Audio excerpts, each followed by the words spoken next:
The winter afternoon was cold and gray, the kind of day where the sky seemed to press down on the world like a heavy blanket. Outside St. Mary's Hospital, a young woman sat on a concrete bench with her daughter tucked close beside her.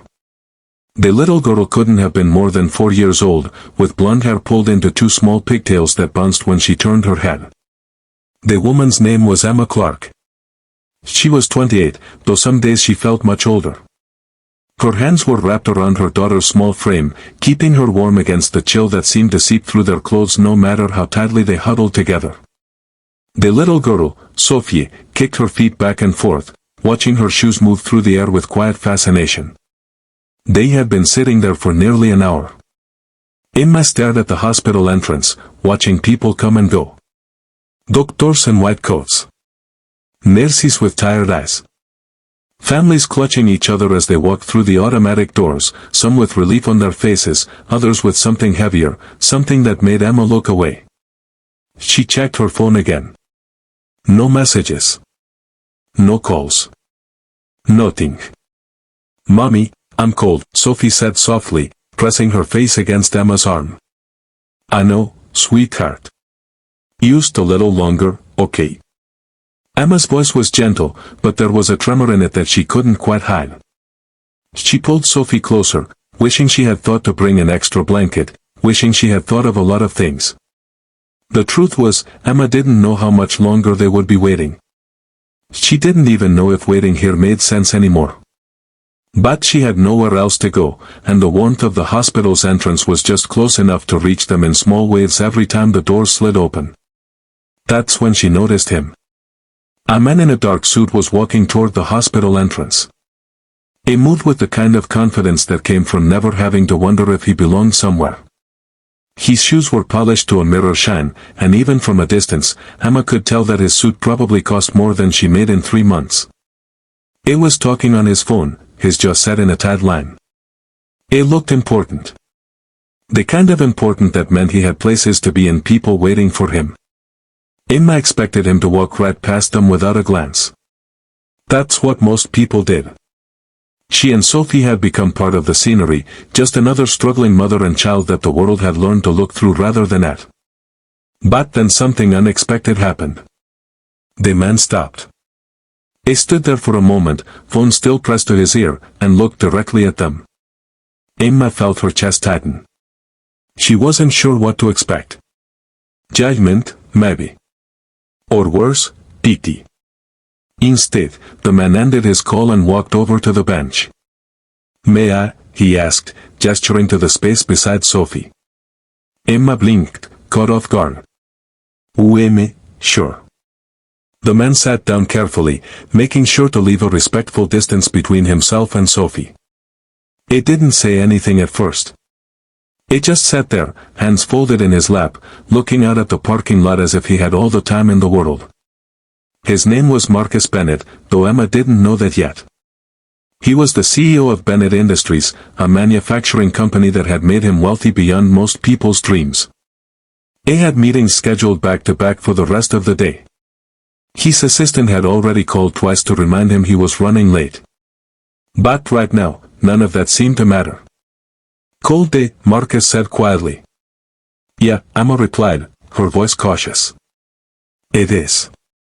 Sophia peeked around her mother, her wide blue eyes studying the stranger with open curiosity. "You have a nice watch," she said, pointing at the silver timepiece on Marcus's wrist.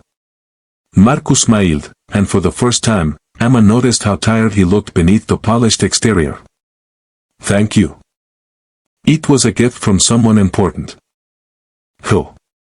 Sophie asked, because 4-year-olds don't understand the concept of questions that might be too personal. "My daughter," Marcus said softly. "She gave it to me a long time ago." Emma felt something shift in the air between them. There was a weight to those words, a story that Marcus wasn't telling but that she could somehow feel anyway. They sat in silence for a few moments. Emma wasn't sure what to say.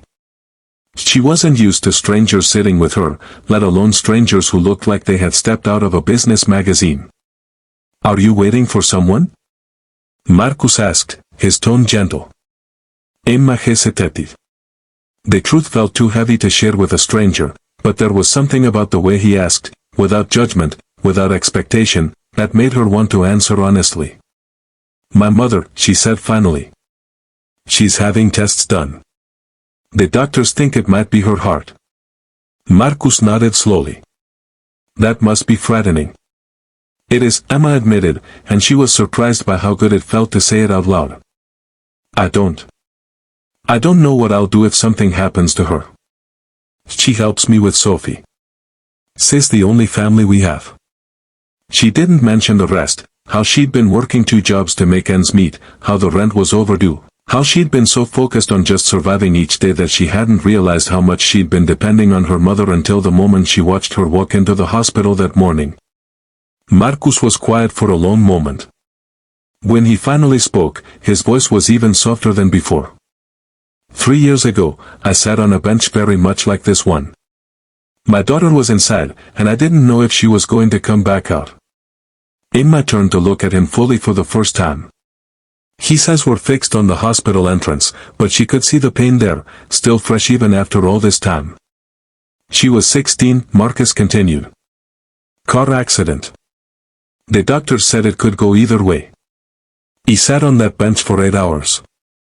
He made promises to God, the universe, anyone who would listen. He promised that if she made it, I would be a better father. He would stop putting work first. He would actually be present. Did she? Emma couldn't finish the question. She made it, Marcus said, and a small smile touched his lips. She's 19 now. Studying biology in college. She wants to be a marine biologist, of all things. He shook his head with affection. She calls me every Sunday, and I clear my entire schedule for those calls. Nothing is more important. Emma felt tears prick at her eyes. She wasn't sure why this stranger's story was affecting her so much, but it was. Marcus reached into his jacket pocket and pulled out a business card. He held it out to Emma. "I don't know what your situation is, and I'm not going to pry. But if you need help, with medical bills, with anything, I want you to call this number." Emma stared at the card but didn't take it. "I can't. I don't take charity." "It's not charity," Marcus said firmly. "It's paying forward what I wish someone had done for me when I was sitting on that bench. Please." Emma finally took the card, her fingers trembling slightly. "Why are you doing this?" Marcus stood up, adjusting his suit jacket. He looked down at Sophie, who was still watching him with those wide, curious eyes, and then at Emma. "Because someone has to," he said simply. "And because that little girl deserves to have her mother not carry the world on her shoulders alone." He started to walk toward the hospital entrance, then paused and turned back. "Your mother is going to be okay. I don't know why, but I feel it. And even if things get hard, you're stronger than you think you are. He can tell." Then he was gone, disappearing through the automatic doors. Emma sat there, the business card clutched in her hand, feeling as if something fundamental had just shifted in her universe. Sophia leaned against her, yawning. "I like him, Mommy," Sophie said sleepily. "Me too, sweetheart," Emma whispered. "Me too." 2 hours later, when Emma's mother walked out of the hospital with good news, tests showed nothing serious, just stress and a need for medication adjustments, Emma looked down at the card still in her hand. She would call the number. Not right away, but when she needed it. Because sometimes accepting help wasn't weakness. Sometimes it was the bravest thing a person could do. And sometimes, a stranger sitting down instead of walking away was all it took to remind someone that they weren't alone in the world after all.